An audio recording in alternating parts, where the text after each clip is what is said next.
This is Democracy Now!, democracynow.org, The War and Peace Report. I'm Amy Goodman in New York, joined by Democracy Now! Co-host Juan Gonzalez in Chicago. Hi, Juan. Hi, Amy, and welcome to all of our listeners and viewers across the country and around the world. Well, we begin today's show with the legendary Pulitzer Prize-winning journalist Seymour Hersh. In 1970, he won the prize for his reporting for the Dispatch news service on the My Lai massacre, when the U.S. slaughtered more than 500 Vietnamese women, children, and old men on March 16, 1968. His reporting in the New York Times on CIA spying on anti-war activists during the Vietnam War era helped lead to the formation of the Church Committee, which led to major reforms of the intelligence community. In 2004, in the pages of the New Yorker magazine, Sy Hersh exposed the Abu Ghraib prisoner abuse scandal in Iraq. Well, last week, he published another bombshell report, but this time on his new Substack page. The piece was headlined, "How America Took Out the Nord Stream Pipeline." It looks at one of the great mysteries of the past year. Who is behind the bombing of the Nord Stream pipelines, which were built to carry natural gas from Russia to Europe? The pipelines were severely damaged last September in a series of underwater explosions in the Baltic Sea. In his new piece, Sy Hersh cites an unnamed source who says the sabotage was carried out by the U.S. Navy, which planted remotely triggered explosives during NATO exercises last September. Hersh reports the Biden administration began planning the act of sabotage in December 2021, 2 months before Russia's invasion of Ukraine. On February 7th, 2022, President Biden held a joint news conference with German Chancellor Olaf Scholz, and Biden brought up the future of the Nord Stream pipeline. Invades. That means tanks or troops crossing the border of Ukraine again. Then there will be no longer a Nord Stream 2. We will bring an end to it. How will you do that exactly, since the project and control of the project is within Germany's control? We will, I promise you, we'll be able to do it. I'll promise you we'll be able to do that. Well, Sy Hersh reports U.S. Navy divers planted remotely triggered explosives on the pipelines in June while NATO was conducting military exercises in the area. He reports the divers were all members of the Navy and not members of America's Special Operations Command, whose covert operations must be reported to Congress. Then, on September 25th, 2022, a Norwegian surveillance plane dropped a sonar buoy, which triggered the C4 explosives that had been placed on the pipeline. Soon after the explosion, the United States strongly suggested Russia was behind blowing up its own pipeline. This is National Security Advisor Jake Sullivan responding to a question at a White House press briefing. In his speech this morning, the president called the Nord Stream pipeline attacks, quote, a deliberate act of sabotage. And he said now the Russians are pumping out misinformation and lies about it. Should we take that to mean that the U.S. now believes that Russia was likely responsible for this act of sabotage? Well, first, Russia has done what it frequently does when it is responsible for something, which is make accusations that it was really someone else who did it. We've seen this repeatedly over time. But the president was also clear today that there is more work to do on the investigation before the United States government is prepared to make an attribution in this case. In the following months, there have been few public disclosures about the pipeline explosion. In December, the New York Times reported Russia had begun expensive repairs on the pipelines, a move which has raised questions about Western claims that Russia had bombed its own pipelines. Meanwhile, some Biden officials have publicly praised the fact that the pipeline was blown up. This is Undersecretary of State for Political Affairs Victoria Nuland speaking during a recent Senate Foreign Relations Committee hearing. I am, and I think the administration is very gratified to know that Nord Stream 2 is now, as you like to say, a hunk of metal at the bottom of the sea. We're joined now by Pulitzer Prize-winning journalist Seymour Hersh to talk more about his new piece, How America Took Out the Nord Stream pipeline. Well, the White House has described Hersh's reporting as, quote, complete fiction.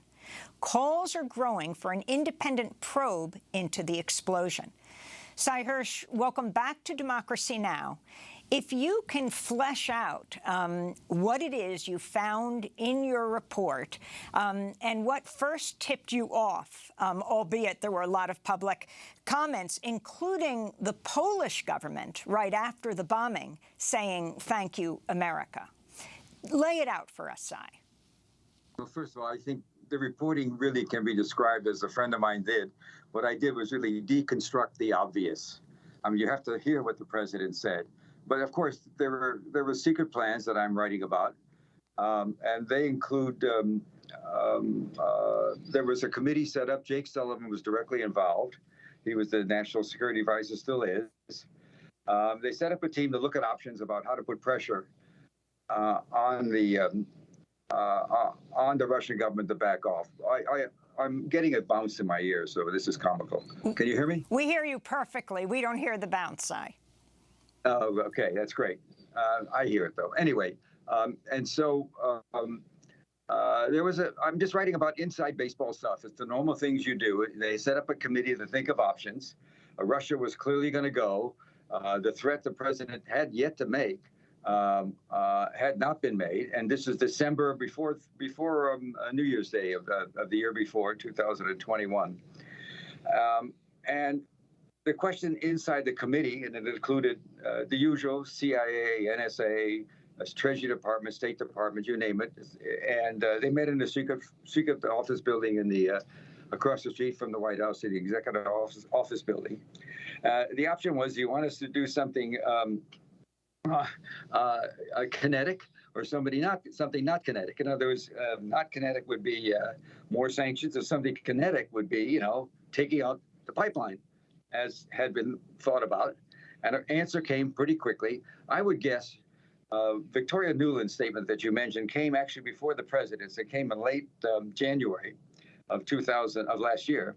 And that statement came, at that time, I think the committee involved, a lot of sophisticated people in the intelligence and operation community, concluded you could do it. And the White House was told it was possible.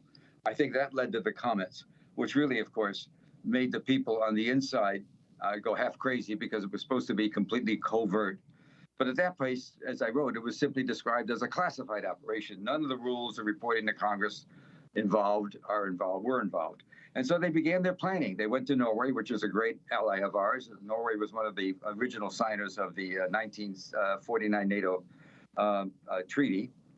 I think 19 nations were involved then. And Norway is a great ally. We have spent, I write about this in some detail in the article, hundreds of millions, probably more, closer to $1 billion or more, upgrading facilities. Norway has a 1,400-mile border along the Atlantic coast that goes from Oslo in Europe all the way up north it runs into the Russian border in above the Arctic Circle. So we put a lot of facilities up north there. Synthetic aperture radar, which costs a fortune to monitor the Russian nuclear sites around, and also their military activities around there, up in the other side of the peninsula, in the Kola Peninsula. So they're just our guys, and they're also great at doing underwater stuff. And so that's what happened. We did a plan with them. We had to clear it with Sweden and Denmark. I'll leave it to them to decide whether that they were accepted the explanation we were doing exercises in the Baltic Sea for the hell of it. But so far, I haven't seen much from either of them. And, it's a tiresome game to me. And so what happens is, when I do my story on Substack, I wouldn't even think, I'm embarrassed to say it after all those wonderful years I had at the New York Times, I wouldn't even think of taking a story like this to the New York Times. They've decided that the Ukraine war is going to be won by Ukraine, and that's what its readers get, and so be it. That's their call. So I just did my reporting, and the miners came from a very facility in a little small town in Florida, and the mining community in the Navy is very secret, and they just do their business. They don't talk. There was perfect people to get, and they practiced it. And as you said, there was a major exercise every summer by the Sixth Fleet, which American Sixth Fleet out of Italy, which also has the operational rights in the Baltic Sea. Baltic Sea is a huge place. The pipelines we're talking about, Nord Stream 1, which came alive in 2011, and Nord Stream 2 was actually done, but the Germans that are ready to pump has 750 miles, and they go straight from Russia, which is loaded with all kinds of gas. They're in Siberia. They have enormous reserves directly into Germany. And I can tell you, Nord Stream 1 was a godsend for the German economy and Western Europe. They produced so much gas at such low prices that the German government was actually able to resell some of the gas the Russians were providing at a profit without Russia objecting. And so the German economy is huge. It's booming. You know, the cars we know about, Germany has the largest chemical company in the world, BASF, and everybody's right now. It's hell to pay. It's gotten very cold there. There's a lot of anger, and anyway, the purpose. Hersh, so I wanted to ask you in terms of the lack of it always seemed to me when the claims were that potentially Russia had sabotaged its own pipeline, that it was ludicrous to think that that would be so, that they would invest so much money in pipelines and then bomb them themselves. But I'm interested in the lack of press attention since the sabotage occurred, and also the lack of congressional attention. I think back to the CIA's mining of the Managua harbors back in the early 1980s under the Reagan administration, when the conservative Republican head of the Senate Intelligence Committee, Barry Goldwater, objected and raised concerns that this was a covert operation where Congress was not notified. And then, of course, Congress cut off aid to the Contras. As a result, there was an International Court of Justice ruling against the United States. But in this case, this kind of sabotage, the media seems not to be at all interested in finding out what happened here, as you have, and Congress, there's no one in Congress that's been raising questions. You listened to the newscast that we just heard as the show opened. One horrible event after another. I think the world's taken a very bizarre turn. I also, it doesn't matter what I think. There's no question there's been a polarization of the press since Trump got in. We're now on two sides, right, left, Democrat, Republican, however you describe it. If you watch Fox News, you don't watch MSNBC, et cetera, et cetera. And if you read the New York Times, you're not going to get what the right winger, the conservatives have been after the New York Times and Washington Post for their quote unquote liberal views. So we've got a polarization going, and at this time we've got a Democratic president that has done some good stuff domestically, but I can tell you I'm not understanding the total commitment to Ukraine, and I'm not understanding what I read, because obviously I have access to a lot of people who see things.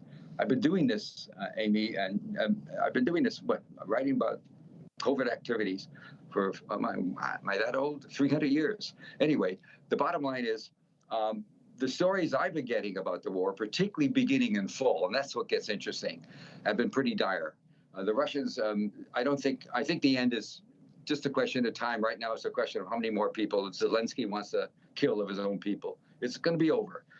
What happened is the plan was to put the bomb, and I can't answer your philosophical question about why Congress isn't doing anything anymore. Congress is pretty much polarized just as much. And there's also an enormous continuing hatred of all things Putin in this country, which is foreign policy disagreements are one thing, but it's very personal here, and that's not useful. But anyway, the other, he is. I don't think there's any chance that Putin wants to take over Europe. I don't think he wants to have Ukraine tamed, but he's not interested in doing anything more. But I may be in a minority about that. Anyway, what happens is there was an exercise in June, and it was supposed to. The bombs were put in there under the cover of a NATO exercise. There were a lot of different countries running around. with divers and blowing up things. It was an exercise to go find and chase mines. There never had been one before. It actually was whoever in the CIA or the other agencies that thought this up should get a bow because it was pretty ingenious. So in that exercise, the divers went down, did what they were trained to do. They're very good. C4, a couple hundred, whatever the weight is, bombs enough to blow up most cities, most buildings in Washington, and maybe some in New York. Anyway, they did their job, but the president at the last minute hesitated because he was afraid blowing it up right after the exercise would put the finger at us. And then he wanted permission to do it anytime, and that caused an enormous trouble in the team.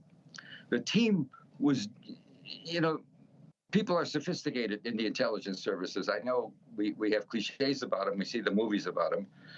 And the bottom line is this made sense of them blowing up a pipeline,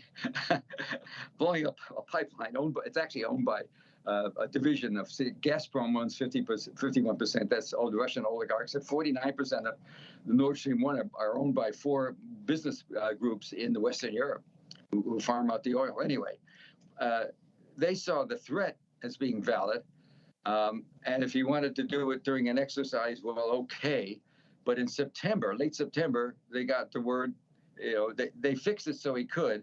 But then they thought it was, I don't know what they thought, but I don't think they thought in late September he would blow up the main pipeline, Nord Stream 2, which is a new one that had been just built. And it had been sanctioned. It had gas in it. That's why so much leaks. 750 miles of methane gas were sitting in it. But it had been sanctioned by the German government. And so when he did that, here's what Biden did, and this is what I think the ultimate point of the story, and why so many people, even the intelligence community, are very troubled by it. What he did is he said, I'm in a big war with Ukraine. It's not looking good. I want to be sure I get German and West European support, and I know winter's coming, and if it's going to be bad, I don't want the Germans to say we got to check out because we're getting massacred. We'll be massacred with no cheap fuel. And our economy will go bonkers. We're going to check out and we're going to open up the gas line, which they could do. So he took away that option. And what that has done, as America has been talking about ever since the first pipeline, Nord Stream 1, came online in 2011, and there were years before it was being built. This goes back to the Bush-Cheney years. And as you know, I did a lot of reporting for the New Yorker on those people. That particular gaggle. Anyway, and at that time they began to talk about the threat, the threat of gas, the threat of cheap energy for Europe, would always seen as a threat to make Europe be more palatable or more willing to trade with Russia. We always wanted to isolate Russia. This has been a theme of the last decades. Well, Simon, but can I ask you also there are several people, obviously you've gotten criticism at times for many of your exposés, but there are some people who are saying that this particular exposé does not have a whole lot of documentation, that it essentially relies on one source one internal source, anonymous source of yours. How do you respond to those criticisms that this is much less documented than previous exposés of yours? I'll get to that, but let me finish my thought because it's a very important thought. The fear was Europe would pass away, walk away from the war. And now what he's done, and you have to lift it up a little bit. There you go. There. Now what he's done is he's told Europe, you're second rate. And I think the consequences of this for the Europeans are going to be horrific. This has cut into the notion that they can depend totally on America, even in a crisis. And I think it's going to undercut NATO, which I always found to be supremely useless. But certainly the European countries are going to be, I know people that are paying 5 times as much now for electricity. People are paying 3 or 4 times more for gas. There's not enough of it. It's very expensive. It's colder now than it was in the fall. They had a light fall because of climate change, if you want to believe it or not. And anyway, I think the consequences politically for us are enormous. I think the reason that Biden and his people in the White House have denied the story and continue to deny it and get accepted by some of the press, my old newspaper, the New York Times. I don't know why they're not doing more reporting on this instead of relying on a denial and walking away from the story. Ditto for the Washington Post. I think the consequences politically for us in the long run, looking at even potential some countries walking out of NATO. If that's what he thinks, that our being cold is less important than him keeping a war going that he's not going to win, it strikes me. As for the source question, I've been doing this so long. I'm not bothered by the fact that the government attacks me and that my old newspaper, the New York Times, hasn't written a word about it. I find it sort of, that's where we are. That's why people like me are in Substack. It's a self-publishing thing. I don't have to worry about censorship or second thoughts. But I don't talk about sources. I just, I'm lucky. I've had for 20 or 30 or 40 years people inside who not only are faithful to what they're doing, but also are not afraid to be critical of it. And so that's the kind of source that, reporters, dream about. And I've had people like that for forever, and I still do. And so there's been a lot of criticism. One of the things I will get to your point about criticism, one of the criticisms of the open source people, OSINT, it's a very big part of the world now. There are people that monitor air traffic and boat traffic and all that. And there's some 2 or 3 different groups have produced statements saying that none of the things they see tracks with my story. And I would say about that, if you're in the intelligence community, you were running covert ops for years, and you're in Norway, we're working very closely with the Norwegians on this, who, by the way, have increased their production of oil to Europe by double it. It was, I don't know the exact numbers, but it's gone up at least double, maybe even more than that, 2.5 times as much now without the pipeline. But certainly, the first thing you look at is how to take care of open source people, make them think what happened isn't happening. I mean, that's so obvious to me, but not to them. And so. Sai, I wanted to go to what Ned Price said at the State Department. Sam Husseini of the Institute for Public Accuracy questioned the State Department spokesperson about your reporting last week.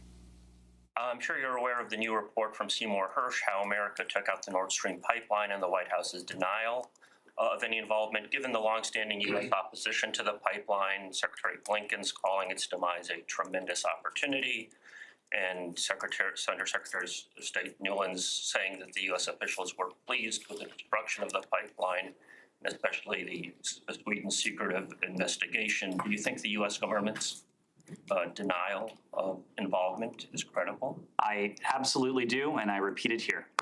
Anything else? Let me follow up on that, if I might.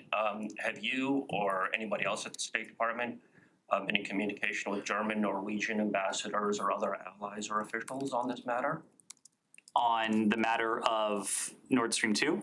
On the matter of the latest allegations, which give a fairly, I mean, it's one anonymous source, but it is a fairly detailed, it would not be it would not be typical for us to engage allies and partners on something that is utter and complete nonsense and that should be rejected out of hand by anyone who is looking at it through through an objective lens. Yes, go ahead. One more aspect on this. One of the allegations that Hersh makes is that it was taken off the CIA in order to prevent involvement, oversight as a covert operation. Did you read the piece? I'm familiar with it.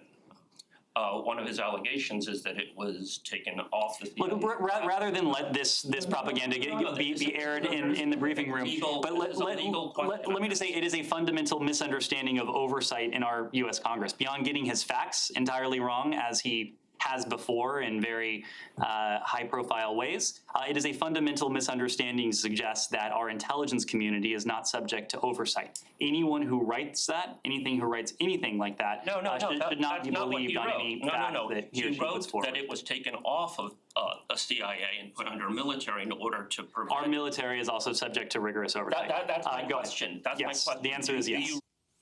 So that's Ned Price being questioned by Sam Husseini in the State Department press briefing room. Cy Hersh, I'm wondering if you can respond. You wrote an interesting follow-up today on Substack called Crap on the Wall. Now, it's not your words, actually. You're actually quoting the White House when they, the most bizarre effort came from Defense Department of Donald Rumsfeld, you write. 2 decades ago, Secretary Rumsfeld, Vice President Richard Cheney discarded the rule of law and common decency in their efforts to stomp out Muslim terrorism. I was writing for The New Yorker. You're talking about the Abu Ghraib scandal. The White House responded to an article I published about the CIA's secret operations, inside Iran, by calling it another example of Hersh throwing crap. That was the word used by an Assistant Secretary of Defense on a wall to see what sticks. Under Barack Obama, you say a senior national security advisor responded Seymour Hersh is a known fabricator, adding the magazine, The New Yorker, could publish that response to any future Hersh story without further checking. Your response to all of this? Well, my long-gone mother, who came here as an immigrant and loved America more than anybody, particularly about Ned Price's stuff, she would have said he should have washed out his mouth with soap, which is what she actually did to me a few times. So anyway, that's what can I say? It's, sometimes I won't say truth. That's true. Sometimes different versions of a story cause problems. The reason I went into that sort of soliloquy about what's going to happen possibly in NATO and Europe about Biden's act of saying to the Western Europe and Germany, we rather keep our war going, and you can stay cold, is I think it could cause some countries to say, we may be out of here. What do we need NATO for? And American support when in a crisis, they take away our ability to keep our people warm. It also could lead, I think the Green Party has done very well in Germany. The chancellor's from the Green Party. I think it's going to lead to widespread conservative movement politically. And the one thing we did after World War II that was fantastic was we rebuilt Europe into a modern democratic plurality society, plural society. I think it could lead to it won't go as far as it did in Italy. We could lead to some conservative victories and subsequent legislations, because Europe's always had no natural resources. They've always had to rely on others. And the others included us and also Russian gas.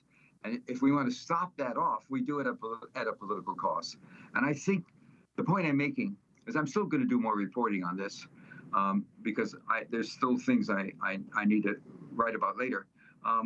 I think that this has probably been, in the view of some of the people who did it, one of the dumbest things that American government has done in years. And we've had 4 years of Trump, In the long run, I just don't understand why more newspapers, good newspapers like the Times, I still read the New York Times. I don't believe everything they say about Ukraine, but they've got wonderful reporters there.